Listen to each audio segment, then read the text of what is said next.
അവിടെ ചെല്ലുമ്പോഴാണ് ഞങ്ങൾ അറിയുന്നത് ഇതിലും വലിയ കുരുക്ക് അവിടെ ഇരിപ്പുണ്ടായിരുന്നെന്ന്. അപ്പോൾ അങ്ങനെ 1 മണിക്കൂർ ഈ മഞ്ഞിൽ കൂടെ നടന്നാണ് നമ്മളപ്പോൾ അവിടെ ചെല്ലുമ്പോഴത്തേക്കും നമ്മുടെ മുഖമൊക്കെ അങ്ങ് ഫ്രീസായിട്ട് എനിക്കത് ഓർക്കാൻ പറ്റുന്നില്ല. നമ്മുടെ വായൊന്നും അനങ്ങത്തില്ല കേട്ടോ. ഞാൻ പറഞ്ഞു എനിക്ക് അഫോർഡബിൾ ആയിട്ടുള്ളത് തരുവാണെങ്കിൽ ഞാൻ എടുക്കാം എന്ന് പറഞ്ഞു. അപ്പോൾ അയാൾ എന്നോട് പറഞ്ഞു എനിക്ക് $200 തന്നാൽ ഞാൻ നിനക്ക് തരാമെന്ന് പറഞ്ഞു. എനിക്ക് സന്തോഷമായി. Hi hello good morning. പുതിയൊരു വീഡിയോയിലേക്ക് എല്ലാവർക്കും സ്വാഗതം. അപ്പോൾ എല്ലാവരും സുഖമായിട്ടിരിക്കുന്നു, സന്തോഷമായിട്ടിരിക്കുന്നതെന്ന് കരുതുന്നു. അപ്പോൾ നിങ്ങൾ എൻ്റെ പഴയ വീഡിയോസൊക്കെ കണ്ടിട്ടുണ്ടെന്ന് കരുതുന്നു. കുറച്ച് പേരെങ്കിലുമൊക്കെ കണ്ടിട്ടുണ്ടാവും. അതിൽ ഞാൻ കാനഡയിൽ എത്തിയ വീഡിയോ ഞാൻ ഇട്ടിട്ടുണ്ടായിരുന്നു. ഒരുപാട് നല്ല റെസ്പോൺസാണ് എനിക്ക് കിട്ടിയത്. എൻ്റെ ബുദ്ധിമുട്ടിലും പ്രയാസത്തിലും ഒക്കെ നിങ്ങളും ഒക്കെ പങ്കുചേർന്നെന്ന് അറിയുമ്പോൾ ഒരുപാട് സന്തോഷമുണ്ട്. ഒരുപാട് പേർക്ക് ഇതേപോലെയുള്ള ബുദ്ധിമുട്ടുകൾ ഇപ്പോഴും സംഭവിച്ചുകൊണ്ടിരിക്കുന്നു എന്നറിഞ്ഞതിൽ ഒരുപാട് വിഷമമുണ്ട്. അപ്പോൾ ഞാൻ കരുതി ഇനി കാനഡയിൽ എത്തിക്കഴിഞ്ഞതിന് ശേഷമുള്ള ഞാൻ കടന്നുപോയ വഴികളെക്കുറിച്ച് ഞാൻ ഒരു വീഡിയോ ചെയ്യുകയാണെങ്കിൽ ഒരു പക്ഷേ നിങ്ങൾ ഇതുപോലെ ഇവിടെ എത്തുമ്പോൾ അല്ലെങ്കിൽ ഇവിടെ ഉള്ളവർക്കാണെങ്കിലും നിങ്ങൾ ഇതുപോലുള്ള അവസ്ഥയിലാണ് കടന്നു പോകുന്നതെങ്കിൽ നിങ്ങൾക്കത് ചിലപ്പോൾ ഒരുപക്ഷെ ഉപകാരമായിരിക്കും. അപ്പോൾ ഞങ്ങൾ സെപ്റ്റംബർ 7, 2018 വാങ്കോവറിലാണ് കേട്ടോ എത്തിയത്. ഞാനും ആൻ എന്ന് പറഞ്ഞൊരു കുട്ടിയും അതുപോലെ സൂര്യയും, ഞങ്ങൾ 3 പേരും കൂടിയാണ് ഇവിടെ എത്തിയത്. ഞാൻ പറഞ്ഞല്ലോ, കഴിഞ്ഞ വീഡിയോയിൽ ഞാൻ പറഞ്ഞിട്ടുണ്ടായിരുന്നു, നല്ല വെള്ളപ്പൊക്കത്തിന് സമയം നമ്മുടെ എയർപോർട്ട് അടച്ചതുകൊണ്ട് ഞാൻ ബാംഗ്ലൂരിൽ നിന്നാണ് ജർമ്മനി ആംസ്റ്റർഡാമിലെത്തി. ആംസ്റ്റർഡാമിൽ നിന്ന് വാങ്കോവറിൽ നിന്ന് പിന്നെ ഞാൻ പോകുന്ന സസ്കാച്ചുവൻ എന്ന് പറഞ്ഞ സ്ഥലം, സസ്കാച്ചുവനിലെ റജൈനയിലാണ് ഞാൻ ഫ്ലൈറ്റ് ലാൻഡ് ചെയ്തത്. അപ്പോൾ വാങ്കോവറിലാണ് നമ്മളുടെ ഇമിഗ്രേഷനൊക്കെ ചെയ്തത്. നമ്മൾ എവിടെയാണോ ഫസ്റ്റ് ലാൻഡ് ചെയ്യുന്നത്, കാനഡയിൽ എവിടെയാണോ ഫസ്റ്റ് ലാൻഡ് ചെയ്യുന്നത് അവിടെയാണ് നമ്മുടെ ഇമിഗ്രേഷൻ പ്രോസസ്സൊക്കെ നടക്കുന്നത്. അപ്പോൾ അങ്ങനെ വാങ്കോവറിലായിരുന്നു ഞങ്ങളുടെ ഇമിഗ്രേഷൻ പ്രോസസ്സുകളെല്ലാം. അത് കഴിഞ്ഞ് ഒരു 5-8 മണിക്കൂർ 8-9 മണിക്കൂറോളം ഞങ്ങൾക്ക് ഡിലേ ഉണ്ടായിരുന്നു. അത് കഴിഞ്ഞിട്ടാണ് സസ്കാച്ചുവനിലേക്ക്, ഞങ്ങൾ റജൈന എന്ന് പറയുന്ന സ്ഥലത്താണ് ലാസ്റ്റ് ഫ്ലൈറ്റ് ഞങ്ങൾക്കുണ്ടായിരുന്നത്. അപ്പോൾ അത് കാര്യം 2 മണിക്കൂർ യാത്ര ഉള്ളെങ്കിലും ഒരു 8 മണിക്കൂറോളം ഞങ്ങൾക്ക് വെയിറ്റ് ചെയ്യണമായിരുന്നു കേട്ടോ, 8-9 മണിക്കൂറോളം. അങ്ങനെ ഞങ്ങൾ റജൈനയിലെത്തി. അപ്പോൾ ഈ ആൻ എന്ന് പറഞ്ഞ കുട്ടിയുടെ അവളുടെ ബ്രദർ അലക്സ് ആണ് ഞങ്ങളെ പിക്ക് ചെയ്യാൻ വന്നത്. റജൈനയിൽ നിന്നും 2.5 മണിക്കൂർ ദൂരമുണ്ട്. യോക്ടൺ എന്ന് പറഞ്ഞ സ്ഥലത്തേക്കാണ് ഞാൻ പോകുന്നത്. അവിടേക്ക് എത്താൻ 2.5 മണിക്കൂർ ദൂരമുണ്ട് ബൈ റോഡ്. കാറിലാണ് ഞങ്ങളെ കൊണ്ടുപോയത്. അവരാണ് കേട്ടോ ഞങ്ങളെ ഒരുപാട് ഹെൽപ്പ് ചെയ്തത്. അവർ ഞങ്ങൾക്ക് ഫുഡൊക്കെ വാങ്ങിച്ചു തന്നു. അങ്ങനെ ഞങ്ങൾ വയറ് നിറച്ച് ഫുഡൊക്കെ കഴിച്ചു. അത് കഴിഞ്ഞിട്ട് ഞങ്ങൾ 2.5 മണിക്കൂർ യാത്ര ചെയ്ത് ഞങ്ങളുടെ യോക്ടൺ എന്ന് പറഞ്ഞ സ്ഥലത്തെത്തി കേട്ടോ. അവിടെ ചെന്ന് രാത്രിയാണ് ഞങ്ങൾ ചെന്നത്. അപ്പം ഞാൻ എടുത്തിരുന്ന അപ്പാർട്ട്മെൻറ്റ് എന്ന് പറയുന്നത് ഞങ്ങൾ വേറെ 2 കുട്ടികൾ കൂടെ ഉണ്ടായിരുന്നു. ഈ അലക്സ് വഴിയാണ് ഞങ്ങൾ, നമുക്കിവിടെ ആരെയും പരിചയമൊന്നുമില്ല. അപ്പം അലക്സ് തന്നെയാണ് അതൊക്കെ റെഡിയാക്കി തന്നത്. നമുക്ക് വേറെ 2 കുട്ടികൾ ഓൾറെഡി താമസിക്കുന്നുണ്ടായിരുന്നു, ഗീതു, ഫെബയും. ഗീതുവിനെ ഒരു പക്ഷേ നിങ്ങൾക്ക് അറിയായിരിക്കും, അവൾ ടിക്ടോക്കിലൊക്കെ നല്ല ആക്റ്റീവാണ്, അമ്മച്ചി എന്ന് പറഞ്ഞിട്ട്. അപ്പോൾ ഞങ്ങൾ ഫസ്റ്റ് സ്റ്റാർട്ടിങ്ങിൽ ഈ പറഞ്ഞ 5 പേരും കൂടെ ഈ 2 ബെഡ്റൂമിൽ സ്റ്റാർട്ട് ചെയ്തു, താമസിക്കാൻ തുടങ്ങി. അത് കഴിഞ്ഞിട്ട് കുറച്ച് ദിവസം കഴിഞ്ഞപ്പോൾ പിന്നെ സൂര്യ വേറെ മാറിയായിരുന്നു. കാരണം 5 പേര് 2 ബെഡ്റൂമിൽ ഭയങ്കര ബുദ്ധിമുട്ടാണ് നമുക്ക് കിടക്കാനൊക്കെ ആണെങ്കിലും നല്ല ബുദ്ധിമുട്ടായതുകൊണ്ട് സൂര്യ വേറെ അപ്പാർട്ട്മെൻറ്റിലേക്ക് മാറി. അപ്പോൾ പിന്നെ ഞങ്ങൾ 4 പേരും തന്നെയായി. പിന്നെ ഞങ്ങൾ തീരുന്നത് വരെ ഞങ്ങൾ 4 പേര് തന്നെയായിരുന്നു ആ അപ്പാർട്ട്മെൻറ്റിൽ താമസിച്ചുകൊണ്ടിരുന്നത് കേട്ടോ. അപ്പോൾ ഇവിടെ വന്നപ്പോൾ നമുക്ക് കിട്ടിയ അപ്പാർട്ട്മെൻറ്റ് എന്ന് പറയുന്നത് അവന്യൂ ലിവിങ്ങിൻ്റെ ഒരു അപ്പാർട്ട്മെൻറ്റാണ്. അത് ഒരു റെൻ്റൽ ഏജൻസിയാണ് കേട്ടോ. അപ്പം നമ്മൾ ഫസ്റ്റ് വരുമ്പോൾ നമുക്കിപ്പോൾ ഒന്നും അറിയത്തില്ല എന്നുണ്ടെങ്കിൽ ഇപ്പം നിങ്ങൾ സെർച്ച് ചെയ്ത് നോക്കിയാൽ മതി, അവന്യൂ ലിവിങ് എന്ന് പറഞ്ഞിട്ട്. അപ്പോൾ അവിടെ നമുക്ക് $800 ആയിരുന്നു ആ സമയത്തെ റെൻ്റ് എന്ന് പറയുന്നത്. അപ്പോൾ അത് ഞങ്ങൾ ഡിവൈഡ് ചെയ്തെടുക്കുമായിരുന്നു, 4 പേരും കൂടി ഡിവൈഡ് ചെയ്തെടുക്കും 200 വീതം. പിന്നെ എക്സ്ട്രാ ആയിട്ട് വരുന്നത് എന്ന് പറഞ്ഞാൽ നമ്മളുടെ ഇലക്ട്രിസിറ്റിയുടെ ചാർജ്, അതുപോലെ വൈഫൈയുടെ, ഈ 2 കാര്യങ്ങളായിരുന്നു നമുക്ക് എക്സ്ട്രാ വരുന്നത്. അപ്പോൾ അത് നമ്മൾ ബില്ല് വരുമ്പം ഡിവൈഡ് ചെയ്തെടുത്ത് അങ്ങനെ പേ ചെയ്യുമായിരുന്നു. പിന്നെ നമ്മൾ കുക്കിംഗ് ഒക്കെ ആണെങ്കിലും നമ്മളെല്ലാവരും കൂടിയായിരുന്നു, ഓരോ ദിവസം ഓരോരുത്തരായിട്ട്. കാരണം അല്ലെങ്കിൽ ഇപ്പം ബുദ്ധിമുട്ടാണ് എന്ന് വെച്ചാൽ ഒരാൾ തന്നെ എപ്പോഴും കുക്ക് ചെയ്യാന്ന് പറഞ്ഞാൽ നമുക്ക് ബുദ്ധിമുട്ടായിരിക്കും. അപ്പോൾ അതുകൊണ്ട് 4 പേരും ഓരോ ദിവസം വെച്ച് ഓരോരുത്തർ അങ്ങനെ ഒരു സ്കെഡ്യൂളിട്ട്, അതുകൊണ്ട് അത് കുഴപ്പമില്ലാണ്ട് അങ്ങ് പോയി. നമ്മുടെ ടൗണുള്ളപ്പോൾ നമ്മൾ ബ്രേക്ക്ഫാസ്റ്റും ലഞ്ചും ഉണ്ടാക്കി വെക്കുന്നു. എൻ്റെ കൂടെ ഉണ്ടായിരുന്നവരാരും അങ്ങനെ കുഴപ്പമില്ലാത്ത ആൾക്കാരായിരുന്നു കേട്ടോ. ഞങ്ങളങ്ങനെ തല്ലും വഴക്കമൊന്നും ഇല്ലാത്ത കുട്ടികളായിരുന്നു ഞങ്ങളെല്ലാവരും തന്നെ. ഭയങ്കര ജോളിയായിട്ടാണ് ഞങ്ങൾ അവിടെ താമസിച്ചുകൊണ്ടിരുന്നത് കേട്ടോ. ചെന്ന് പിറ്റേ ദിവസം തന്നെ എനിക്ക് കോളേജിൽ ജോയിൻ ചെയ്യേണ്ടതുണ്ടായിരുന്നു. അപ്പോൾ ഞങ്ങൾ കോളേജിൽ പോയി. അപ്പം ഞാനും ആനും സൂര്യയൊക്കെ ഞങ്ങളെല്ലാവരും ഒരേ കോഴ്സിന് പോയവരാണ്. അപ്പോൾ ഞങ്ങൾ അവിടെ ചെല്ലുമ്പോഴാണ് ഞങ്ങൾ അറിയുന്നത് ഇതിലും വലിയ കുരുക്ക് അവിടെ ഇരിപ്പുണ്ടായിരുന്നെന്ന്. അതായത് പന്തം പേടിച്ച് പന്തളത്തിൽ ചെല്ലുമ്പോൾ പന്തം കൊളുത്തിപ്പെടാമെന്ന് പറഞ്ഞു കേട്ടിട്ടേ ഉള്ളൂ. അപ്പോൾ അതുപോലെ ഞങ്ങൾ അവിടെ ചെല്ലുമ്പോൾ ഞങ്ങൾ അറിയുന്നത് നമ്മുടെ എനിക്ക് ഇൻ്റർവ്യൂ തന്നെന്ന് പറഞ്ഞാൽ ഞങ്ങളുടെ നാട്ടിൽ വന്നിരുന്ന ക്രിസ്റ്റഫർ എന്ന് പറഞ്ഞ ഇൻ്റർനാഷണൽ കോർഡിനേറ്റർ, ആ പുള്ളിക്കാരൻ അവിടെ നിന്ന് പോയി. ഞങ്ങൾ പോയത് കണ്ടിന്യൂയിങ് കെയർ അസിസ്റ്റൻ്റ് എന്ന് പറഞ്ഞ കോഴ്സാണ്. ആ കോഴ്സ് അവർക്ക് 10-35 ആൾക്കാരുണ്ട്, അവർക്ക് കൊടുക്കാൻ പറ്റുള്ളൂ. ഒരു ക്ലാസ്സിനുള്ള പെർമിഷനെ അവർക്ക് കിട്ടിയുള്ളൂ. അപ്പോൾ മറ്റേ ക്ലാസ്സിൽ ഞങ്ങൾ ഏകദേശം 10-25 പേരോളം ഉണ്ട്. അപ്പോൾ ഞങ്ങൾക്ക് ഇത്രയും ആൾക്കാർക്ക് ഞങ്ങൾക്ക് വേറെ കോഴ്സ് ഇല്ല. ഒരു 2 ചോയ്സ് വന്നു. ഒന്നില്ലെങ്കിൽ ഈ കോളേജിൽ തന്നെ വേറെ എന്തെങ്കിലും കോഴ്സ് എടുക്കാം, അതല്ല എന്നുണ്ടെങ്കിൽ നിങ്ങൾക്ക് വേറെ ഏതെങ്കിലും കോളേജിലേക്ക് പോകാം. ഇങ്ങനെയായിരുന്നു ഞങ്ങൾക്ക് കിട്ടിയ അഡ്വൈസ്. അപ്പോൾ ഞങ്ങൾ പറഞ്ഞു ഞങ്ങൾക്ക് ഇപ്പോൾ വേറെ കോളേജിൽ പോകുക എന്ന് പറയുന്നത് നടക്കുന്ന കാര്യമല്ല. കാരണം നമുക്ക് ഒന്നാമതേ ഒരു മനുഷ്യനെ അറിയില്ല. അപ്പോൾ അക്കോമഡേഷനും എല്ലാ കാര്യങ്ങളും നമ്മൾ ഒന്നിൽ നിന്ന് തുടങ്ങണം. അപ്പോൾ നമുക്ക് പറ്റില്ല. അപ്പോൾ രണ്ടാമത്തെ കാര്യം എന്ന് വെച്ചാൽ നമുക്ക് ഈ പറഞ്ഞ പോലെ ഫീസ്, നമ്മളിവിടെയാണ് ഫീസ് അടച്ചിരിക്കുന്നത്. ഇനി ഇവരിത് ട്രാൻസ്ഫർ ചെയ്ത് തരുമെന്ന് പറഞ്ഞാലും ചിലപ്പോൾ അതിലെന്തെങ്കിലും കുറവൊക്കെ വന്നു കഴിഞ്ഞാൽ പിന്നെ അത് നമ്മുടെ തലയിലാവും. അപ്പോൾ അതൊക്കെ കൊണ്ട് ഞങ്ങൾ പറഞ്ഞു ഞങ്ങൾക്ക് പറ്റില്ല, ഞങ്ങൾക്ക് എന്തായാലും ഈ കോളേജിൽ വേറെ കോഴ്സ് എടുക്കാമെന്ന് വെച്ചാൽ പിന്നെ ഉള്ളതൊക്കെ ബിസിനസ്സും കാര്യങ്ങളൊക്കെയാണ്, ബിസിനസ് സ്റ്റഡീസൊക്കെയാണ്. അത് നമ്മളെ കൊണ്ട് എടുക്കാതെ നടക്കത്തില്ല. അപ്പോൾ അതുകൊണ്ട് ഞങ്ങൾ പറഞ്ഞു ഞങ്ങൾക്ക് എന്തായാലും ഈ കോഴ്സ് തന്നെ മതി. പിന്നെ നമ്മൾ ഈ 1-2 പേരല്ല, 10-25 ആൾക്കാരുണ്ട്. അതും മിക്കതും ഒരു ഫിലിപ്പിനോ കുട്ടി ഉണ്ടായിരുന്നു, ക്രിസ്റ്റീൻ. അതല്ലാതെ ബാക്കി എല്ലാവരും തന്നെ ഇന്ത്യൻസാണ്, പഞ്ചാബി അല്ലെങ്കിൽ ഗുജറാത്ത് പിന്നെ കേരള. അങ്ങനെ ഞങ്ങൾ ഈ 3 സ്റ്റേറ്റിൽ നിന്നുള്ളവരായിരുന്നു മിക്കവരും. അവസാനം അവർ ഡെയിൽ എന്ന് പറഞ്ഞാൽ ഞങ്ങളുടെ പുതിയ ഇൻ്റർനാഷണൽ കോർഡിനേറ്റർ, പുള്ളി സമ്മതിച്ചു, ഞങ്ങൾ നോക്കട്ടെ ട്രൈ ചെയ്യാമെന്ന് പറഞ്ഞു. അങ്ങനെ അവസാനം അവർ നമുക്ക് വേറൊരു കോളേജിൽ നിന്ന് ക്രെഡിറ്റ് ആയിട്ട് ഈ സെയിം കോഴ്സ് തന്നെ, പക്ഷെ പേര് മാത്രം ഇച്ചിരി ഡിഫറെൻ്റ് ഉണ്ട്. അതായത് ഹെൽത്ത് കെയർ എയ്ഡ് കോഴ്സ് എന്നാണ് ഈ കോഴ്സിൻ്റെ പേര്. മറ്റത് കണ്ടിന്യൂയിങ് കെയർ എയ്ഡാണ്, സെയിം തന്നെയാണ് സംഭവം, പക്ഷേ ഇതിൻ്റെ പേര് ഹെൽത്ത് കെയർ എയ്ഡ്. അപ്പം അതിൻ്റെ ക്രെഡിറ്റ് നമുക്ക് വേറൊരു കോളേജിൽ നിന്ന് വാങ്ങിച്ചു തന്നു. അപ്പോൾ നമ്മൾ ഇവിടെ തന്നെ പഠിച്ചാൽ മതി, പക്ഷേ പഠിക്കുന്നത് ആ കോളേജിലെ കരിക്കുലം ആയിരിക്കും എന്ന് മാത്രമേ ഉള്ളൂ. അങ്ങനെ നമ്മൾ പഠിക്കാൻ തുടങ്ങി. പക്ഷേ ഞങ്ങൾക്ക് സത്യം പറഞ്ഞാൽ അത് ഭാഗ്യമായെന്ന് പറയാൻ കാര്യം ഒന്നും പഠിക്കാനില്ലായിരുന്നു കേട്ടോ. കാരണം നമ്മൾ ഓൾറെഡി നഴ്സിംഗ് പഠിച്ചതാണ്. അപ്പോൾ അവിടെ ചെന്നപ്പോഴത്തേക്കും നമുക്ക് ഒന്നും കൂടി ഈസി ആയിരുന്നു. പിന്നെ നമുക്ക് വലിയ അസൈൻമെൻറ്റുകളൊന്നും ഇല്ലായിരുന്നു ഈ കോഴ്സിന്. പക്ഷേ CCA കോഴ്സിന് അസൈൻമെൻറ്റുകളൊക്കെ ഉണ്ട്, അതുപോലെ മിഡ് ടേം എക്സാം ഉണ്ട്, എല്ലാം ഉണ്ടായിരുന്നു. പക്ഷെ നമുക്ക് അങ്ങനെ ഒരു കാര്യമേ ഇല്ലായിരുന്നു. അതുകൊണ്ട് നമുക്ക് വലിയ ബുദ്ധിമുട്ടും വന്നിട്ടില്ല കേട്ടോ. മോർണിംഗിൽ CCAക്കാർക്ക് ക്ലാസ് ഉള്ളതുകൊണ്ട് ഞങ്ങൾക്ക് ഈവനിങ് ടൈമിലായിരുന്നു ക്ലാസ്. അപ്പം ഞങ്ങൾ ഒരു 3 മണിയാകുമ്പോൾ പോകും, വൈകിട്ട് 8 മണിയാകുമ്പോൾ ഞങ്ങൾ തിരിച്ചു വരും. ഈ ഓക്ടൺ എന്ന് പറഞ്ഞ സ്ഥലം ചെറിയൊരു ഗ്രാമപ്രദേശമാണ് കേട്ടോ. അവിടെ നമുക്ക് ഒരുമാതിരിപ്പെട്ട സൗകര്യങ്ങളൊന്നുമില്ല. അരമണിക്കൂർ ദൂരം കഴിഞ്ഞിട്ട് അടുത്ത ടൗണുള്ളൂ. ഓരോ അരമണിക്കൂർ ഇടവിട്ടാണ് ഓരോ ചെറിയ ചെറിയ ടൗണുകൾ വരുന്നത്. യോക്ടണിൽ ബസ്സോ സൗകര്യങ്ങളോ ഒന്നും ഇല്ല കേട്ടോ. ഈ ടൊറൻറ്റോയിലോ അല്ലെങ്കിൽ ഒണ്ടാരിയോയിലോ ഒക്കെ പഠിക്കുന്ന കുട്ടികൾക്ക് എന്ത് സൗകര്യമാണെന്ന് ഞാൻ പറയും. ഞങ്ങളൊക്കെ എന്ന് പറഞ്ഞാൽ അതും നല്ല തണുപ്പുള്ള സ്ഥലമാണ് കേട്ടോ. -52 വരെ ആയിരുന്നു. ഞങ്ങളൊക്കെ ചെന്ന വർഷം 2018 -52 വരെ വന്നിട്ടുണ്ട് അവിടെ. അപ്പം ആ സമയത്തൊക്കെ നമ്മൾ നടന്നാണ് പോയിക്കൊണ്ടിരുന്നത്. ഒരു വണ്ടി പോലും ഇല്ലാതെ നമ്മൾ നടന്ന്. മഞ്ഞെന്ന് പറഞ്ഞാൽ മഞ്ഞ് കൂന കൂട്ടിയിട്ടിരിക്കുക, ഐസ് കൂന കൂട്ടിയിട്ടിരിക്കുകയാണ്. നമ്മുടെ കാലിൻ്റെ മുട്ടിൻ്റെ അവിടെ വരെയുള്ള ബൂട്ട്സ് ഇട്ടിട്ട് അത് നമ്മളിങ്ങനെ കാല് കുത്തുമ്പം പൊതഞ്ഞ് പോവുകയാണ്. അങ്ങനെയാണ് നമ്മൾ നടന്നുകൊണ്ടിരുന്നത് കേട്ടോ. അതുപോലെ തന്നെ ഫേസൊക്കെ ഫുള്ള് കവർ ചെയ്ത് കണ്ണ് മാത്രം കാണാവുന്ന രീതിയിൽ ഞാൻ പറ്റുമെങ്കിൽ ഒരു ഫോട്ടോ ഇതിൽ ആഡ് ചെയ്യാം കേട്ടോ. ജോലിക്കൊക്കെ പോകുമ്പോഴാണെങ്കിലും എവിടെ പോകണമെങ്കിലും ഒരു 3/4 മണിക്കൂർ നടന്നിട്ടാണ് നമ്മൾ എല്ലാ കാര്യത്തിനും പോയിക്കൊണ്ടിരുന്നത് കേട്ടോ. അപ്പോൾ ഈ ഓക്ടണിലാണെങ്കിൽ ബസ്സില്ല. ബസ്സെന്ന് പറഞ്ഞാൽ ഒരു മിനി ബസ്സാണ്, 15 സീറ്റുള്ള മിനി ബസ്സാണ്. ആ മിനി ബസ്സിലെന്ന് വെച്ചാൽ ഇപ്പം ആൾക്കാർ പ്രായമുള്ള ആൾക്കാരായിരിക്കും കൂടുതലും. അവർ കയറി നിറഞ്ഞു കഴിഞ്ഞാൽ പിന്നെ നമ്മളെ കയറ്റില്ല. അപ്പോൾ നമ്മൾ പാസ് എടുത്തിട്ടും കാര്യമൊന്നുമില്ല, നമുക്ക് പോകാൻ പറ്റില്ല.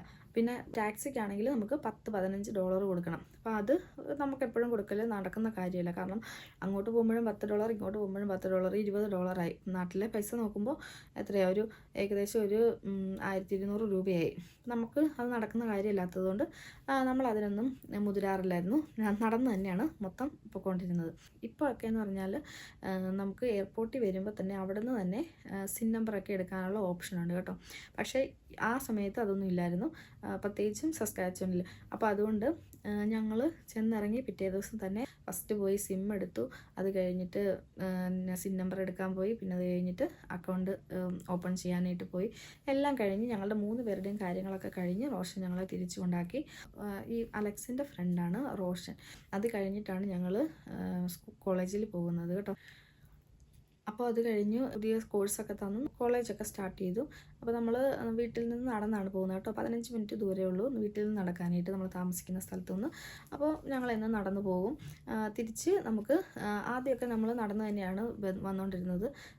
പിന്നെ തണുപ്പായി കഴിഞ്ഞപ്പോൾ, ഭയങ്കര തണുപ്പായി കഴിഞ്ഞപ്പോഴത്തേക്കും നമുക്ക് നൈറ്റിൽ ഒട്ടും കാണാൻ പറ്റില്ല. ഈ വിൻ്റർ ആകുമ്പോഴുള്ള പ്രശ്നം എന്താണെന്ന് വെച്ചാൽ ഇവിടെ ഒത്തിരി നേരത്തെ സന്ധ്യയാവും. അതായത് ഒരു 5 മണിയായി കഴിഞ്ഞാൽ പിന്നെ ഇവിടെ കുറ്റാക്കുറ്റിരുട്ടായിരിക്കും.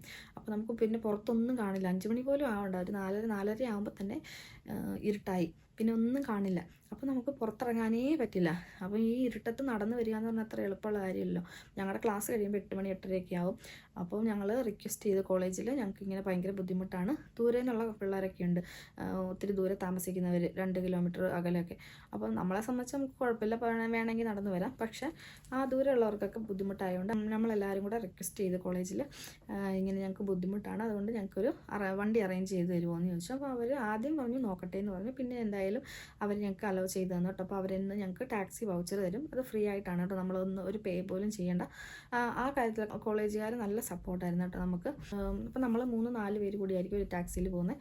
4 പേർക്ക് ഒരു വൗച്ചർ വെച്ച് എല്ലാ ദിവസവും നമുക്ക് വൗച്ചർ തരുമായിരുന്നു. അങ്ങനെ നമ്മൾ ടാക്സിക്ക് പൈസയൊന്നും കൊടുക്കാതെ നമുക്ക് ഈവനിങ്ങിൽ ടാക്സി കിട്ടും. അങ്ങോട്ട് പോകുമ്പോൾ നടന്നു പോകും. അങ്ങനെയായിരുന്നു. പിന്നെ കോളേജ് അപ്പോൾ അങ്ങനെ സ്റ്റാർട്ട് ചെയ്തു. വലിയ കുഴപ്പമൊന്നും ഇല്ലാണ്ട് നടന്നു പോകുമായിരുന്നു. അത് കഴിഞ്ഞിട്ട് നമുക്ക് പിന്നെയാണ് നമ്മുടെ ജോലി കാര്യം. ജോലി പറഞ്ഞ പോലെ കുറേ സ്ഥലത്ത് അപ്ലൈ ചെയ്തു, ഓൺലൈനായിട്ടാണെങ്കിലും അല്ലാതെ പോയിട്ടാണെങ്കിലും ഒക്കെ നമ്മൾ കൊടുത്തിട്ടൊന്നും ആരെങ്കിലും വിളിക്കണ്ടേ. ഞങ്ങൾ ഓരോ സ്ഥലത്തും ചെന്ന് പറയും നമ്മളിങ്ങനെ ഇൻ്റർനാഷണൽ സ്റ്റുഡൻസ് ആണ്, എനിക്ക് ജോലിയൊന്നും ആയിട്ടില്ല എന്നൊക്കെ പറഞ്ഞിട്ടൊന്നും കാര്യമൊന്നുമില്ല.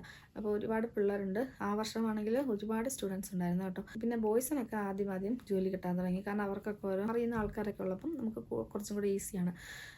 അപ്പോൾ നമ്മൾ ഗേൾസിനെ സംബന്ധിച്ച് നമുക്ക് അറിയുന്നവരാരുമില്ല. ഇവിടെ റെഫറൻസ് എന്ന് പറയുന്നത് വളരെ ഇമ്പോർട്ടൻ്റ് ആണ് കേട്ടോ. നമ്മളൊരു ജോലിക്ക് അപ്ലൈ ചെയ്യുമ്പോൾ നമ്മളെ അറിയുന്ന ഒരാളുണ്ടെങ്കിൽ അവിടെ നമുക്ക് ജോലി കിട്ടാൻ വളരെ എളുപ്പമാണ്. അപ്പോൾ അതുകൊണ്ട് നിങ്ങൾ ഇനി വരുന്നവരായാലും, ഇപ്പം സ്റ്റുഡൻസ് ആയിട്ടല്ല PR ആയിട്ട് വരുന്നവരാണെങ്കിലും, നിങ്ങൾ ഒരു റെസ്യൂമെ റെഡിയാക്കുമ്പോൾ ഇവിടെ ഉള്ള ആൾക്കാരുടെ റെഫറൻസ് വെച്ചിട്ട് കൊടുക്കുകയാണെങ്കിൽ നിങ്ങൾക്ക് പെട്ടെന്ന് ജോലി കിട്ടും കേട്ടോ.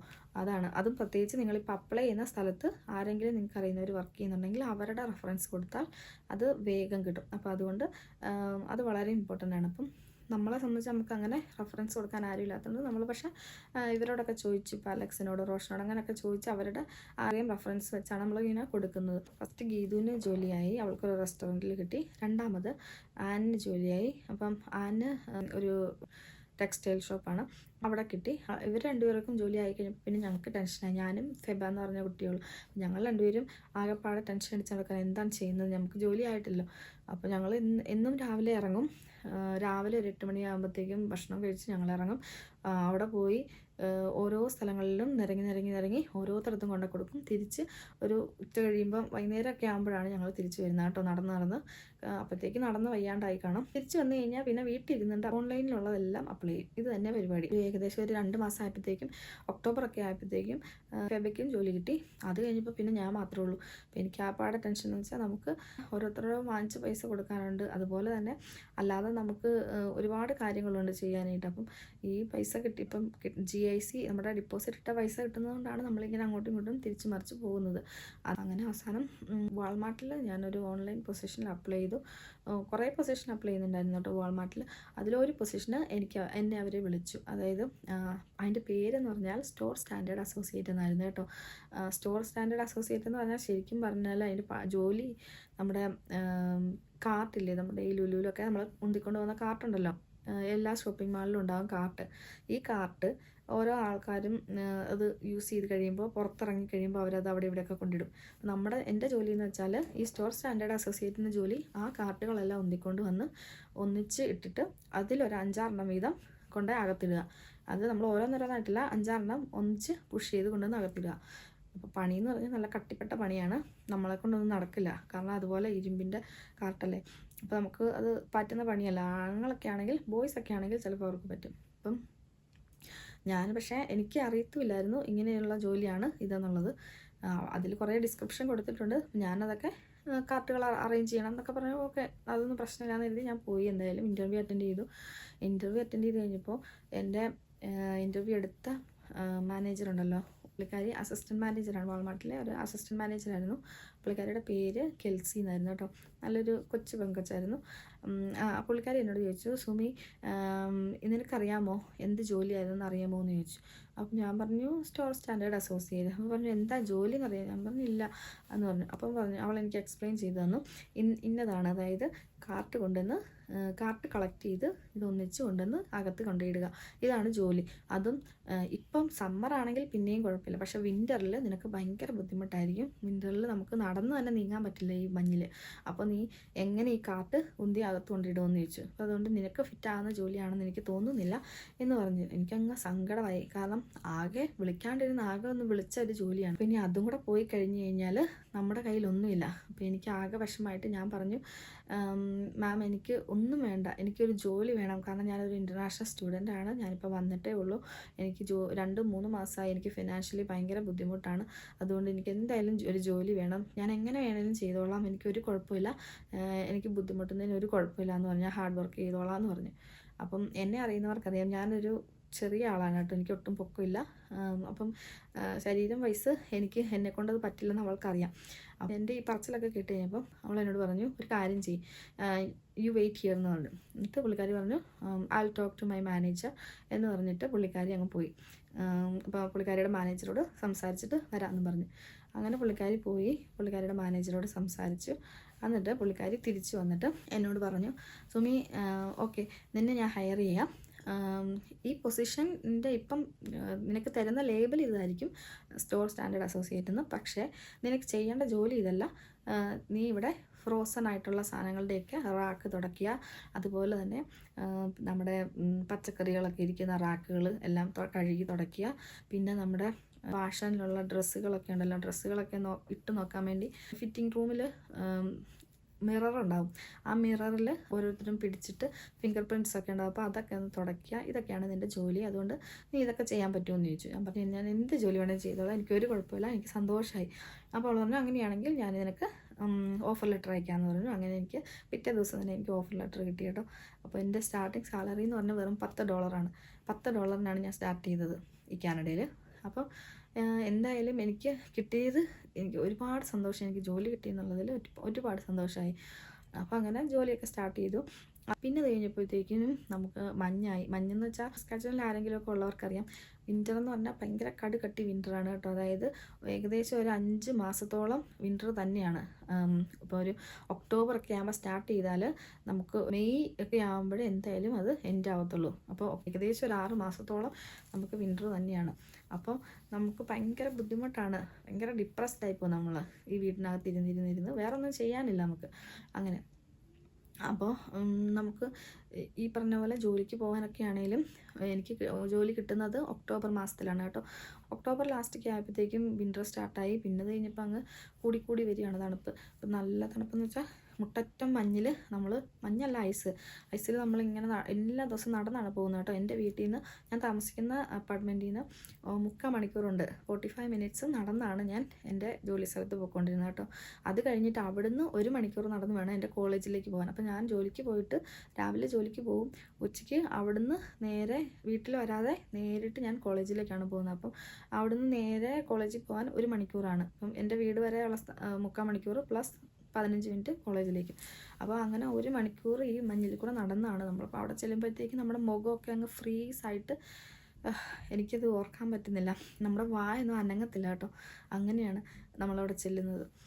അപ്പോൾ എൻ്റെ ഹസ്ബൻഡൊക്കെ എന്നോട് പല പ്രാവശ്യം ദേഷ്യപ്പെട്ടിട്ടുണ്ട്, കാരണം ഫോൺ എടുക്കാത്തതിന്. അവരെവിടെ നിന്ന് വിളിക്കുന്നതായിരിക്കും, ശരിയാണ്, നമ്മളോട് സംസാരിക്കാനായിട്ടാണ് വിളിക്കുന്നത്, പക്ഷേ നമുക്ക് ഫോൺ എടുക്കാനുള്ള നിർവാഹമില്ല. കാരണം പുറത്ത് ഇറങ്ങിക്കഴിഞ്ഞാൽ നമുക്ക് കൈ നമ്മുടെ പുറത്തോട്ടിടാൻ പറ്റില്ല, നമ്മൾ ഫ്രീസായി പോകും. അതുപോലെയാണ് നമ്മൾ നടക്കുന്നത്. അപ്പോൾ നമുക്ക് ഒരു തരത്തിൽ നമുക്ക് സംസാരിക്കാൻ പോലും പറ്റില്ല, ഫോൺ നമുക്ക് കൈ പിടിച്ചുകൊണ്ട് നമുക്ക് സംസാരിക്കാൻ പറ്റില്ല. അതിനൊക്കെ ഒരുപാട് പ്രാവശ്യം എൻ്റെ ഹസ്ബൻഡ് വഴക്ക് പറഞ്ഞിട്ടുണ്ട് കേട്ടോ. പക്ഷെ ആ പറഞ്ഞതൊക്കെയും ഇവിടെ വന്ന് പുള്ളി ഒരു മാർച്ച് ആയപ്പോഴത്തേക്കിനും വന്നു കഴിഞ്ഞപ്പം പുള്ളി അതിനെല്ലാം സോറി പറഞ്ഞു കേട്ടോ. കാരണം പുള്ളിക്ക് അത് മനസ്സിലായി എങ്ങനെയായിരുന്നു. മാർച്ചൊക്കെ ആയപ്പം ഓൾമോസ്റ്റ് വിൻ്ററൊക്കെ കഴിയാറായി, ഒരു അന്നേരം -15 -20 ഒക്കെ ഉള്ളൂ. പക്ഷെ എന്നിട്ടും പുള്ളിക്ക് സഹിക്കാൻ പറ്റുന്നുണ്ടായില്ല. അപ്പോൾ പുള്ളി എന്നോട് സോറി പറഞ്ഞു. സുമി, ഇത്രയും നീ സഹിച്ചതിന് ഞാൻ നിന്നോട് ക്ഷമ ചോദിക്കുക. കാരണം ഇത്രയും ബുദ്ധിമുട്ടിയാണ് നീ ജീവിക്കുന്നത് ഞാൻ അറിഞ്ഞില്ല, അതുകൊണ്ടാണെന്ന് പറഞ്ഞിട്ട്. അപ്പം ഈ വിൻ്ററിലാണെങ്കിൽ നമുക്ക് നടന്നു പോകുന്നത് മാത്രമല്ല, തിരിച്ച് വന്നു കഴിഞ്ഞാൽ എന്നെ സംബന്ധിച്ച് എനിക്ക് ബെഡൊന്നും ഇല്ലായിരുന്നു. കാരണം ബെഡ് വാങ്ങണമെങ്കിൽ വാങ്ങാമായിരുന്നു, പക്ഷേ $700 ഒരു ബെഡിന്. പിന്നെ നമുക്ക് പഴയത് വാങ്ങാമെന്ന് വെച്ചാൽ ഈ കാനഡയിലൊക്കെ വരികയാണെങ്കിൽ കഴിവതും ബെഡൊക്കെ നിങ്ങൾ പുതിയത് തന്നെ വാങ്ങാൻ നോക്കുക. അല്ലെങ്കിൽ നിങ്ങൾക്ക് അറിയുന്ന ആളാണെങ്കിൽ മാത്രം വാങ്ങുക. കാരണം വേറെ ഒന്നുമല്ല, ഇവിടെ പല സ്ഥലത്തും ഈ ബഗ്സൊക്കെ ഉണ്ട്, അതായത് പാറ്റ, മൂട്ട അങ്ങനത്തെ സാധനങ്ങളൊക്കെയാണ്. അപ്പോൾ ഈ ബെഡിലൊക്കെയാണ് കൂടുതലും. ഈ ആൾക്കാർ ബെഡ് കളയുന്നത് തന്നെ അതുകൊണ്ടായിരിക്കും. അപ്പോൾ നമ്മൾ അതൊക്കെ വാങ്ങിച്ച് വെറുതെ നമുക്ക് പണി കിട്ടണ്ട, ഉള്ളത് വൃത്തിയായിട്ട് സൂക്ഷിക്കുക എന്നുള്ളതാണല്ലോ. അപ്പോൾ അതുകൊണ്ട് ഇപ്പോഴൊക്കെ ആണെങ്കിൽ ആമസോണിലൊക്കെ നമുക്ക് ബെഡ് കിട്ടും. ആ സമയത്തൊന്നും ബെഡൊക്കെ ഉണ്ടെങ്കിൽ നമുക്ക് ഡെലിവറി ആണെങ്കിലും അവിടെ ഇല്ല. ഈ യോക്ടൺ എന്ന് പറയുന്ന സ്ഥലത്തൊന്നും അവർ ഡെലിവറി ചെയ്യത്തില്ല. അപ്പോൾ അങ്ങനെ വരുമ്പോൾ നമുക്ക് ഭയങ്കര ബുദ്ധിമുട്ടായിരുന്നു.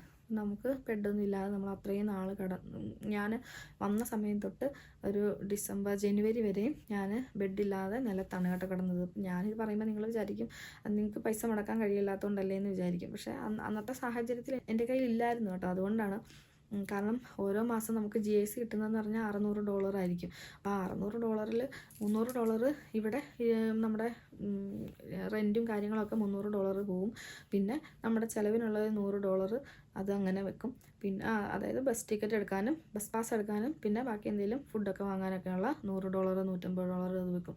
പിന്നെ പോയിട്ട് $100-200 ബാക്കിയുള്ളത് നമ്മുടെ നാട്ടിലേക്ക് പലിശയെങ്കിലും കൊടുക്കാൻ വേണ്ടി അയച്ചു കൊടുക്കും. അങ്ങനെയായിരുന്നു കേട്ടോ. അപ്പോൾ അതുകൊണ്ട് നമുക്ക് ബാലൻസ് ഇല്ലാഞ്ഞുകൊണ്ട് നമ്മൾ അങ്ങനെ അങ്ങ് കഴിഞ്ഞു പോയി. പിന്നെ എനിക്ക് ജനുവരി ഒക്കെ ആയപ്പോൾ നല്ല തണുപ്പായപ്പോൾ -52 ഒക്കെ വരെ വന്നു കേട്ടോ. ഭയങ്കര ബാക്ക് പെയിൻ ആയി ആ സമയത്ത്. അപ്പോൾ ഹസ്ബൻഡ് എന്നെ വഴക്ക് പറഞ്ഞു, നീ എന്താ ഇങ്ങനെ, നിൻ്റെ ഹെൽത്ത് നോക്കിയിട്ട് വേണം ബാക്കിയുള്ളത്, നീ പൈസ ആയാലും കുഴപ്പമില്ല നീ വാങ്ങിച്ചോ, അത് കഴിഞ്ഞിട്ടുള്ളത് മതി എന്ന് പറഞ്ഞിട്ട് ഹസ്ബൻഡ് എന്നെ വഴക്ക് പറഞ്ഞു. അങ്ങനെ ഞാനൊരു ബെഡിൻ്റെ ഒരു മാട്രസ് ഷോപ്പിൽ ചെന്നു കേട്ടോ, മാട്രസിൻ്റെ കടയിൽ ചെന്നു. അപ്പോൾ അയാളോട് ഞാൻ സംസാരിച്ചു, ഞാനിങ്ങനെ സ്റ്റുഡൻ്റാണ്, എനിക്ക് ഒരു ബെഡ് വേണം എന്ന് പറഞ്ഞ്. അപ്പം അയാൾ എല്ലാം കാണിച്ചപ്പോൾ എല്ലാത്തിനും 600-700 ഒക്കെയാണ്. എല്ലാ റേഞ്ചിലൊക്കെ ഉള്ളതാണ് കേട്ടോ, എല്ലാം 500-ന് മുകളിലുള്ളതേ ഉള്ളൂ. അപ്പം നമുക്ക് അതിനെക്കൊണ്ട് പറ്റത്തില്ല, നമുക്കത് വാങ്ങൽ നടക്കത്തില്ല. അപ്പോൾ ഞാൻ അയാളോട് ചോദിച്ചു, എനിക്കെന്താ അങ്ങനെയാണെങ്കിൽ ഇൻസ്റ്റാൾമെൻ്റ് ആയിട്ട് തരുമോ, എനിക്ക് ഇത്രയും പൈസ തരാൻ എൻ്റെ കയ്യിലില്ല, അപ്പോൾ എനിക്ക് ഇൻസ്റ്റാൾമെൻ്റ് ആയിട്ട് വല്ലതും തരാൻ പറ്റുമോ എന്ന് ചോദിച്ചു. അപ്പം അയാൾ പറഞ്ഞു എനിക്കത് അങ്ങനെ പറ്റില്ല എന്ന് പറഞ്ഞ്. എന്നിട്ട് അത് കഴിഞ്ഞിട്ട് അയാൾ എന്നോട് പറഞ്ഞു, ഒരു മിനിറ്റ് നീ ഒന്ന് നിൽക്കുക, ഞാനൊന്ന് നോക്കട്ടെ എന്ന് പറഞ്ഞു. എന്നിട്ട് അയാൾ പോയിട്ട് എന്നോട് പറഞ്ഞു, അകത്ത് പോയിട്ട് തിരിച്ചു വന്ന് എന്നോട് പറഞ്ഞു, ഒരു കാര്യം ചെയ്യും, എൻ്റെ കയ്യിലൊരു ബെഡുണ്ട്, അത് പക്ഷേ സിംഗിൾ ബെഡല്ല, ക്യൂൻ സൈസ് ബെഡാണ്, അതായത് ചെറിയൊരു ഫാമിലിക്ക് കിടക്കാൻ പറ്റുന്ന സൈസ് ഉണ്ട്. അപ്പോൾ അത് വേണമെങ്കിൽ ഞാൻ നിനക്ക് തരാം. പക്ഷേ അതിൽ ഒരു ചെറിയ സ്റ്റെയിൻ ഉണ്ട്, എന്തോ ഒരു പാട് വന്നതാണ്. ആ സ്റ്റെയിൻ വന്നതുകൊണ്ട്, പുതിയ ബെഡാണ് പക്ഷേ അതിൽ സ്റ്റെയിൻ വന്നതുകൊണ്ട് അയാൾക്ക് വിൽക്കാൻ പറ്റില്ല. അപ്പോൾ അതുകൊണ്ട് നീ അത് വേണമെങ്കിൽ എടുത്തോ എന്ന് പറഞ്ഞു. അപ്പോൾ ഞാൻ പറഞ്ഞു ഓക്കെ, എനിക്ക് കുഴപ്പമില്ല. അപ്പോൾ ഞാൻ പറഞ്ഞു എനിക്ക് അഫോർഡബിൾ ആയിട്ടുള്ള തരുവാണെങ്കിൽ ഞാൻ എടുക്കാം എന്ന് പറഞ്ഞു. അപ്പോൾ അയാൾ എന്നോട് പറഞ്ഞു, എനിക്ക് $200 തന്നാൽ ഞാൻ നിനക്ക് തരാമെന്ന് പറഞ്ഞു. എനിക്ക് സന്തോഷമായി. കാരണം $200-ന് ക്യൂൻ സൈസ്, ഞാൻ നോക്കിയത് സിംഗിൾ ബെഡാണ് പക്ഷേ എനിക്ക് കിട്ടിയത് ക്യൂൻ സൈസ്. അപ്പോൾ ഇതാണ് ഞാൻ പറഞ്ഞത്, നിങ്ങൾ പ്രാർത്ഥിച്ചാൽ, അതുപോലെ നിങ്ങൾ കഷ്ടപ്പെട്ടിട്ടുണ്ടെങ്കിൽ അതിനുള്ളത് ദൈവം തമ്പുരാൻ നിങ്ങൾക്ക് തരും. അതുപോലെ നിങ്ങൾ മറ്റുള്ളവരെ കഴിയുന്ന വിധത്തിലൊക്കെ നിങ്ങൾ സഹായിച്ചിട്ടുണ്ടെങ്കിൽ നിങ്ങൾക്കത് എപ്പോഴെങ്കിലും തിരിച്ചു കിട്ടും എന്നുള്ളതാണ്. അപ്പോൾ ആ മനുഷ്യൻ എന്തായാലും നല്ലൊരു മനുഷ്യനായതുകൊണ്ട് എൻ്റെ ആൾ പറഞ്ഞു, $200 നീ അത് കൊണ്ടുപോയിക്കോളാൻ പറഞ്ഞു. എനിക്കിപ്പോൾ വണ്ടിയൊന്നുമില്ല, പിന്നെ ഞാനെങ്ങനെ കൊണ്ടുപോകാനാണ്. അപ്പോൾ ഞാൻ അയാളോട് പറഞ്ഞു, ബ്രദർ എനിക്ക് വണ്ടിയൊന്നുമില്ല കൊണ്ടുപോകാനായിട്ട്, അപ്പം ഡെലിവറിക്ക് ഞാൻ നോക്കട്ടെ, ആരോടെങ്കിലും ചോദിച്ച് നോക്കട്ടെ എന്ന് പറഞ്ഞു. അപ്പോൾ അയാൾ തന്നെ ഇങ്ങോട്ട് എന്നോട് പറഞ്ഞു, നിനക്ക് ഞാൻ ഡെലിവറി ചെയ്ത് തരാം എന്ന് പറഞ്ഞു, ഫ്രീ ആയിട്ട്, ഡെലിവറി ഫ്രീ ആണ്, നീ പൈസ ഒന്നും തരണ്ട, കൊണ്ടുതരാമെന്ന് പറഞ്ഞു. അങ്ങനെ അയാൾ പിറ്റേ ദിവസം തന്നെ എനിക്ക് ബെഡ് ഡെലിവറി ചെയ്തു കേട്ടോ. എനിക്കറിയില്ല നമ്മൾ ആരോടൊക്കെയാണ് നന്ദി പറയേണ്ടത്. അപ്പോൾ അങ്ങനെ എനിക്ക് ബെഡ് കിട്ടി. അത് കഴിഞ്ഞ് അപ്പം ഞാൻ നവംബർ ആയപ്പോഴത്തേക്കും എൻ്റെ നേഴ്സിങ്ങിൻ്റെ പ്രോസസ്സൊക്കെ NNAS ഞാൻ ചെയ്യാൻ സ്റ്റാർട്ട് ചെയ്തു. ഞാൻ തന്നെയാണ് കേട്ടോ എല്ലാം ചെയ്തത്. ഈ കാനഡയിൽ വന്നതിന് ശേഷം എൻ്റെ സ്റ്റുഡൻറ്റ് വിസ അപ്ലൈ ചെയ്തത് നൈപുണ്യ ഏജൻസി വഴിയാണ്. അതുപോലെ എൻ്റെ ഹസ്ബൻഡിന് വിസ എടുത്തത് ഏജൻസി വഴിയാണ്. പക്ഷേ ബാക്കിയുള്ള എല്ലാ കാര്യങ്ങളും ഈ കാനഡയിൽ വന്ന ശേഷം ചെയ്തത് ഞാൻ തന്നെയാണ് കേട്ടോ, വേറെ ആരുമല്ല. ഞാൻ തന്നെയാണ് എൻ്റെ സ്വന്തം കാര്യങ്ങളും, അതുപോലെ എൻ്റെ മോന് വിസിറ്റിംഗ് വിസ എടുത്തതും, അതുപോലെ തന്നെ എൻ്റെ പേരൻസിന് വിസിറ്റിംഗ് വിസ എടുത്തതും ഒക്കെ ഞാൻ തന്നെയാണ്. അപ്പോൾ അതുകൊണ്ട് നിങ്ങൾക്ക് ആർക്കെങ്കിലും എന്തെങ്കിലും ഡൗട്ടൊക്കെ ഉണ്ടെങ്കിൽ നിങ്ങൾ ചോദിച്ചു, എനിക്കറിയുന്ന കാര്യങ്ങളാണ് ഞാൻ പറഞ്ഞുതരാം കേട്ടോ. അപ്പോൾ അതുപോലെ PR അപ്ലൈ ചെയ്തതും ഒക്കെ നമ്മൾ തന്നെയാണ്. അങ്ങനെ അപ്പം ഞാൻ എൻ്റെ ഹസ്ബൻഡിന് വിസ വെച്ചു. നവംബറിൽ തന്നെ എൻ്റെ ഹസ്ബൻഡിനും വിസ വെച്ചു. ഈ നഴ്സിങ്ങിൻ്റെ രജിസ്ട്രേഷൻ കാര്യങ്ങളും എല്ലാം സ്റ്റാർട്ട് ചെയ്തു. ഇതിനെല്ലാത്തിനും പൈസ വേണം കേട്ടോ. ഇതിനെല്ലാത്തിനും നല്ല പൈസയെന്ന് വെച്ചാൽ ഒരു $900 ആകും. അതായത് $900 ആകും നമ്മുടെ നഴ്സിങ്ങിൻ്റെ രജിസ്ട്രേഷൻ്റെ കാര്യങ്ങൾ നീക്കാൻ വേണ്ടിയിട്ട്. അതുപോലെ ഹസ്ബൻഡിന് വിസ വെക്കാനും കുറേ പൈസ കാണിക്കണമായിരുന്നു. അതും കാണിച്ചു. അങ്ങനെ സ്റ്റാർട്ട് ചെയ്തു. അപ്പം ഹസ്ബൻഡിൻ്റെ വിസ ഒരു 3 മാസം കഴിഞ്ഞപ്പോൾ വന്നു. ഒരു ഫെബ്രുവരി ലാസ്റ്റ് ആയപ്പോഴത്തേക്കും ഹസ്ബൻഡിൻ്റെ വിസ വന്നു. മാർച്ച് 6, 7 അങ്ങാണ്ടായപ്പോഴത്തേക്കും ഹസ്ബൻഡ് ഇവിടെ എത്തി. അപ്പോഴത്തേക്കിനും ഏകദേശം വിൻ്ററൊക്കെ വലിയ കട്ടിയില്ലാത്ത വിൻ്ററായിരുന്നു. വെച്ചാൽ കുറഞ്ഞു വരുമായിരുന്നു. ഏകദേശം 10, 15 ഒക്കെ ആയിട്ട് നിൽക്കുകയാണ് മൈനസ്. ഹസ്ബൻഡ് വന്നപ്പം ഞാൻ എന്തായാലും ഹസ്ബൻഡ് വരുന്നതിന് മുമ്പ് തന്നെ ഹസ്ബൻഡ് റെസ്യൂമെ ഒക്കെ ഉണ്ടാക്കി എല്ലാ സ്ഥലങ്ങളിലും ഞാൻ ഓൺലൈനിൽ അപ്ലൈ ചെയ്യുന്നുണ്ടായിരുന്നു കേട്ടോ. ഏകദേശം അവിടുന്ന് നമുക്ക് ഉറപ്പായി അവിടുന്ന് പോരുമെന്നുള്ള ഉറപ്പായപ്പോൾ തൊട്ട് ടിക്കറ്റ് ബുക്ക് ചെയ്തപ്പോൾ തൊട്ട് ഞാൻ ഇവിടെ ഓരോ സ്ഥലത്തും റെസ്യൂമെ കൊടുക്കുന്നുണ്ടായിരുന്നു. അങ്ങനെ റെസ്യൂമെ ഓൺലൈനിൽ അപ്ലൈ ചെയ്ത് ഹസ്ബൻഡ് വന്നതിൻ്റെ പിറ്റേ ദിവസം തന്നെ ഹസ്ബൻഡിന് ഒരു ഇൻ്റർവ്യൂ കോൾ വന്നു. ഈ വാൾമാർട്ടിൽ നിന്ന് തന്നെ വന്നു കേട്ടോ. അങ്ങനെ വാൾമാർട്ടിൽ തന്നെ പുള്ളിക്ക് ഫസ്റ്റ് ജോബ് കിട്ടി. ഹസ്ബൻഡ് വന്ന സമയത്ത് എനിക്ക് വേറൊരു കെയർ ഹോമിൽ കിട്ടി. അങ്ങനെ ഞാൻ അവിടേക്ക് പോയി. എനിക്ക് വാൾമാർട്ടിൽ ജോബ് വിട്ടിട്ട്, കാരണം ആ സമയത്ത് വിൻ്റർ ആയതുകൊണ്ട് വിൻ്ററിന് അധികം അവേഴ്സൊന്നും എനിക്ക് കിട്ടുന്നില്ലായിരുന്നു. 10, 15 മാക്സിമം കിട്ടും. അതും കിട്ടിയാൽ പറയാം. അപ്പോൾ അതുകൊണ്ട് വിൻ്ററിൽ എല്ലായിടത്തും അങ്ങനെയാണ് കേട്ടോ. ഇവിടെ കാനഡയിൽ ഫുള്ളായിട്ടും വിൻ്ററിൽ അവേഴ്സ് വളരെ കുറവായിരിക്കും. അപ്പോൾ അതുകൊണ്ട് ഹസ്ബൻഡിന് ഇവിടെ വാൾമാർട്ടിൽ കിട്ടി. ഹസ്ബൻഡ് അവിടെ സ്റ്റാർട്ട് ചെയ്തു. അങ്ങനെ അത് കഴിഞ്ഞപ്പം പിന്നെ ഹസ്ബൻഡ് വേറൊരു സ്ഥലത്ത് വന്നു. മീറ്റൊക്കെ പ്രോസസ്സ് ചെയ്യുന്ന ഒരു ഫാക്ടറി, അതായത് നമ്മുടെ ഈ സോസേജ് ഒക്കെ ഉണ്ടാക്കുന്ന ഒരു കമ്പനിയാണ്. അവിടുന്ന് വിളി വന്നു. അവിടെയും ഈ പറഞ്ഞ പോലെ പുള്ളിക്ക് ജോലി കിട്ടി. അങ്ങനെ പുള്ളി 2 സ്ഥലത്തും വർക്ക് ചെയ്യാൻ തുടങ്ങി കേട്ടോ. ഒരു സ്ഥലത്ത് ഫുൾ ടൈം ആയിട്ടും ഒരു സ്ഥലത്ത് പാർട്ട് ടൈം ആയിട്ടും. അങ്ങനെ ഞങ്ങൾ വലിയ കുഴപ്പമില്ലാണ്ട് പോവാണ്. അപ്പോൾ ആ ഹസ്ബൻഡ് വരുന്നതിന് തൊട്ട് മുമ്പ് മാർച്ച് ആയപ്പോഴത്തേക്കും ഞാൻ ഒരു ചെറിയ വീട്ടിലേക്ക് താമസം മാറി കേട്ടോ. ഫിലിപ്പിനോസിൻ്റെ വീടായിരുന്നു. പക്ഷെ നല്ല ആൾക്കാരായിരുന്നു കേട്ടോ. അവർ നല്ല സപ്പോർട്ടായിരുന്നു. പിന്നെ ഒരമ്മച്ചിയായിരുന്നു. അമ്മച്ചിയും അമ്മച്ചിയുടെ മക്കളും താമസിച്ചിരുന്നത്. അപ്പോൾ അവർ ഞങ്ങൾക്ക് തന്ന റൂമെന്ന് പറഞ്ഞാൽ മുകളിലാണ്. ഒരു കൊച്ചു റൂമാണ് കേട്ടോ. ഒരു റൂം മാത്രമേ ഉള്ളൂ, വേറെ ഒന്നുമില്ല. വാഷ്റൂം അതിൻ്റെ സൈഡിൽ ജസ്റ്റ് അവർ അറ്റാച്ച്ഡ് ആയിട്ട് ഒരു ചെറിയൊരു പോർഷൻ ഇങ്ങനെ കോർണർ പോലെ തിരിച്ചേക്കുന്നേ ഉള്ളൂ. അത് ജസ്റ്റ് ഒരു കർട്ടൻ ഇട്ടിട്ടേ ഉള്ളൂ. അതിനൊരു ഡോറ് പോലും ഇല്ല. അതുപോലെ തന്നെ പറഞ്ഞു കഴിഞ്ഞാൽ നിങ്ങൾ വിചാരിക്കും കാനഡയല്ലേ ഇങ്ങനെയൊക്കെയാണോ എന്ന്. പക്ഷെ ഇതൊക്കെ ഞങ്ങൾ ജീവിച്ച് വന്ന വഴികളാണ് കേട്ടോ. നിങ്ങൾ പലരോടും ഇപ്പോൾ ഇവിടെ വന്നിരിക്കുന്ന സ്റ്റുഡൻസിനോടൊക്കെ ചോദിച്ചാൽ അവർക്കും പറയാനുണ്ടാവും ഒരുപാട് കഥകൾ. നിങ്ങൾ വിചാരിക്കുന്ന പോലെ അവിടുന്ന് വന്നു കഴിഞ്ഞാൽ ഇവിടെ കാശ് ആരുമൊന്നുമല്ല. ഇവിടെ വന്ന് ഒരുപാട് കഷ്ടപ്പെട്ടിട്ടതിന് ശേഷമാണ് ഓരോരുത്തരും ഒരു നല്ല ഗതിയിലെത്തുന്നത്.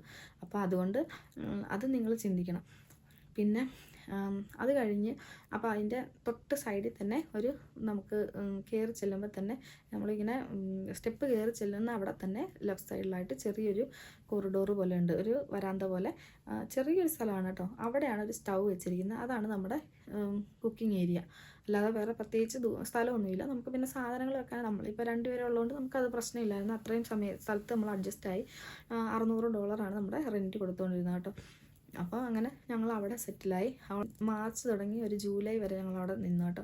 ജൂലൈ കഴിഞ്ഞപ്പം അപ്പോഴത്തേക്കും ഞാൻ ഗ്രാജുവേറ്റായി. ഇവിടെ ശരിക്കും 1 വർഷത്തെ കോഴ്സ് എന്ന് പറഞ്ഞാലും ഞാൻ 1 വർഷത്തെ കോഴ്സിനാണ് വന്നത്. പക്ഷേ 1 വർഷത്തെ കോഴ്സ് എന്ന് പറഞ്ഞാൽ നമുക്ക് 8 മാസമേ ഉള്ളൂ കേട്ടോ. അത് പഠിത്തം എന്ന് പറഞ്ഞാൽ നമുക്ക് 8 മാസമേ ഉള്ളൂ. 8 മാസം കഴിയുമ്പോൾ നമ്മൾ ഗ്രാജുവേഷൻ ആവും. അപ്പോൾ ഞങ്ങൾക്ക് അതുപോലെ തന്നെ 8 മാസമായപ്പോൾ മെയ് കഴിഞ്ഞപ്പോഴത്തേക്കും ഗ്രാജുവേഷനായി. ഞങ്ങളുടെ ഗ്രാജുവേഷൻ കഴിഞ്ഞു. അപ്പോൾ ആ ഗ്രാജുവേഷൻ സമയത്ത് നിങ്ങൾ ആരെങ്കിലുമൊക്കെ സ്റ്റുഡൻസ് ഉണ്ടെങ്കിൽ നിങ്ങൾ ഓർക്കുക, നിങ്ങൾക്ക് ഗ്രാജുവേഷൻ ടൈമിൽ നിങ്ങൾക്ക് 4 പേർക്ക് വിസിറ്റിംഗ് വിസ വെക്കാം. അതിന് പ്രത്യേകിച്ച് ഡിപ്പോസിറ്റോ അങ്ങനെ ഉള്ള കാര്യങ്ങളൊന്നും കാണിക്കേണ്ടതില്ല. അപ്പോൾ 4 പേർക്ക് വേണമെങ്കിൽ വിസിറ്റിംഗ് വെക്കാം. അപ്പോൾ അത് വെച്ചിട്ട് ഞാൻ എൻ്റെ അപ്പനും അമ്മയ്ക്കും എൻ്റെ മോനും 3 പേർക്ക് ഞാൻ വിസ വെച്ചു, വിസിറ്റിംഗ് വിസ. അങ്ങനെ വിസിറ്റിംഗ് വിസ വെച്ചു. 3 പേർക്കും കിട്ടി കേട്ടോ. ഞാൻ തന്നെയാണ് വിസ വെച്ചത്. അവർക്ക് 3 പേർക്കും കിട്ടുകയും ചെയ്തു. ഇനി വിസിറ്റിംഗ് വിസ വെക്കുന്നത് എങ്ങനെയാണെന്ന് നിങ്ങൾക്ക് അറിയണമെങ്കിൽ നിങ്ങൾ കമൻറ്റ് ചെയ്താൽ മതി. നിങ്ങൾക്ക് സ്വന്തമായിട്ട് വെക്കാം. വലിയ ചിലവൊന്നുമില്ല. $200 ആവത്തുള്ളൂ. ഇപ്പം വരാനൊന്നുമല്ല, വെറുതെ വിസ അടിച്ച് ഇടാനായിട്ടാണെങ്കിൽ എപ്പോഴെങ്കിലുമൊക്കെ യൂസ്ഫുൾ ആവും. അപ്പോൾ അങ്ങനെയൊക്കെ ആഗ്രഹമുള്ളവരൊക്കെ ഉണ്ടാവുമല്ലോ. ഇപ്പം ആരും ഇല്ലാത്തവരൊക്കെ ഉണ്ടെങ്കിൽ വിസിറ്റിംഗ് വിസ അപ്ലൈ ചെയ്ത് നിങ്ങൾക്ക് വെറുതെ ഇടാം. എപ്പോഴെങ്കിലും ഏതെങ്കിലും കാലത്ത് നിങ്ങൾക്ക് വരണമെന്നുണ്ടെങ്കിൽ നിങ്ങൾക്ക് വരികയും ചെയ്യാം. അപ്പം നേരത്തെയൊക്കെ 10 വർഷമൊക്കെ കൊടുക്കുമായിരുന്നു കേട്ടോ. ഇപ്പോൾ എനിക്കറിയില്ല. ഇപ്പോൾ ഓരോ സിറ്റുവേഷൻ അനുസരിച്ചാണ് കൊടുക്കുന്നതെന്നാണ് പറയുന്നത്. എനിക്കറിയില്ല അതിൻ്റെ കറക്റ്റ്. അങ്ങനെ ഇപ്പോൾ കുറച്ചുകൂടെ സ്ട്രിക്റ്റ് ആയിട്ടുണ്ട് റൂൾസൊക്കെ. ഇവർക്ക് വിസ കിട്ടിയെങ്കിൽ ഇവരെ കൊണ്ടുവന്നൊന്നുമില്ല കേട്ടോ. കാരണം നമ്മളൊന്ന് സെറ്റിൽ ആവാതെ ഇവരെ കൂടെ കൊണ്ടുവന്ന് ബുദ്ധിമുട്ടിപ്പിക്കണ്ടല്ലോ എന്ന് കരുതിയിട്ട് എൻ്റെ മോനെ ഒന്നും കൊണ്ടുവന്നിട്ടില്ലായിരുന്നു. പക്ഷെ എനിക്ക് ഇന്നും ഏറ്റവും സങ്കടമുള്ള കാര്യമായിരുന്നു കേട്ടോ എൻ്റെ മോനെ പിരിഞ്ഞിരുന്ന സമയം എന്ന് പറഞ്ഞാൽ. കാരണം എല്ലാ അമ്മമാർക്കും അറിയാം, പ്രത്യേകിച്ച് ഈ അവസ്ഥയിൽ കടന്നു പോയ അമ്മമാർക്കൊക്കെ അറിയായിരിക്കും നമ്മുടെ കുഞ്ഞുങ്ങളെ പിരിഞ്ഞിരിക്കുക എന്ന് പറയുന്നത് ഭയങ്കര ബുദ്ധിമുട്ടുള്ളൊരു കാര്യമാണ്. അപ്പം അതും പ്രത്യേകിച്ച് നല്ലൊരു പ്രായം 3 വയസ്സെന്ന് പറയുമ്പം കിളിയിലാന്ന് വർത്താനം പറഞ്ഞ് നടക്കുന്ന സമയം. അപ്പം ആ സമയത്ത് ഞാൻ എന്നും ഫോൺ വിളിച്ച് കരച്ചിലാണ്. അപ്പം അവസാനം എൻ്റെ അപ്പൻ തന്നെ എന്നോട് പറഞ്ഞു, ഇനി വിളിക്കണ്ട, കുറച്ച് നാളത്തേക്ക് വിളിക്കണ്ട. അപ്പോൾ കാരണം അവൻ ഞാനുമായിട്ട് ഭയങ്കര അറ്റാച്ച്ഡ് ആയിരുന്നു. എന്ന് വെച്ചാൽ ഹസ്ബൻഡ് ജോലിക്ക് പോകുമ്പോഴൊക്കെ ആണെങ്കിലും നമ്മൾ രണ്ടും കൂടിയായിരുന്നു എല്ലാ കാര്യങ്ങളും. അപ്പോൾ അതുകൊണ്ട് എൻ്റെ അപ്പൻ അങ്ങനെ കുറച്ച് ദിവസം വീഡിയോ കോൾ വിളിക്കാണ്ടായി. അങ്ങനെ അത് കഴിഞ്ഞപ്പോഴാണ് കൊച്ചൊന്ന് അവരോട് തന്നെ അഡ്ജസ്റ്റ് ആയത്. പിന്നെ അത് കഴിഞ്ഞ് പിന്നെ കുഴപ്പമില്ലായിരുന്നു കേട്ടോ. അങ്ങനെ അത് കഴിഞ്ഞ് ഇപ്പോൾ എൻ്റെ ഗ്രാജുവേഷനൊക്കെ കഴിഞ്ഞു. അപ്പോൾ ഇതിനോടിടയ്ക്ക് എനിക്ക് യോക്ടോണിൽ തന്നെ ഒരു കെയർ ഹോമല്ല, ഒരു റിട്ടയർമെൻറ്റ് ഹോമിൽ ഞാൻ പറഞ്ഞല്ലോ ജോലി കിട്ടിയെന്ന്. അത് 110 ബെഡോ 125 ബെഡോ കണ്ടുള്ള ഒരു റിട്ടയർമെൻറ്റ് ഹോമാണ് കേട്ടോ. അപ്പോൾ ഈ റിട്ടയർമെൻറ്റ് ഹോമിൻ്റെയും ലോങ് ടേം കെയറിൻ്റെയും പേഴ്സണൽ കെയർ ഹോമിൻ്റെയും ഒക്കെ ഡിഫറൻസ് ഞാൻ എപ്പോഴെങ്കിലും പറഞ്ഞു തരാം. അതിനിടയ്ക്ക് തന്നെ എനിക്ക് ക്യാഷ്വലായിട്ട് വേറൊരു ജോലിയും കിട്ടി. ക്യാഷ്വൽ എന്ന് പറഞ്ഞാൽ ഓൺ കോൾ പോലെ. അവർ വിളിക്കുമ്പോൾ മാത്രം പോയാൽ മതി. ഷിഫ്റ്റ് വരുമ്പോൾ അവർ മെസ്സേജ് ഇടും, അപ്പോൾ നമുക്ക് വേണമെങ്കിൽ പിക്ക് ചെയ്യാം. അങ്ങനെ എത്ര ജോലി ഉണ്ടെങ്കിലും നിങ്ങൾക്ക് 20 hours ഒരു വീക്കിൽ ചെയ്യാൻ പറ്റുള്ളൂ കേട്ടോ. അതായത് 20 മണിക്കൂറേ നിങ്ങൾക്ക് ചെയ്യാൻ പറ്റുള്ളൂ. അപ്പോൾ നമ്മൾ അതനുസരിച്ച് പിക്ക് ചെയ്യാറുള്ളൂ. അപ്പം എവിടെയെങ്കിലും ഒരിടത്ത് കുറവ് വന്നാലും ഇവിടെ കിട്ടുമല്ലോ എന്ന് വിചാരിച്ചിട്ടാണ് ഈ 2 ജോലിയും കീപ്പ് ചെയ്യുന്നത് കേട്ടോ.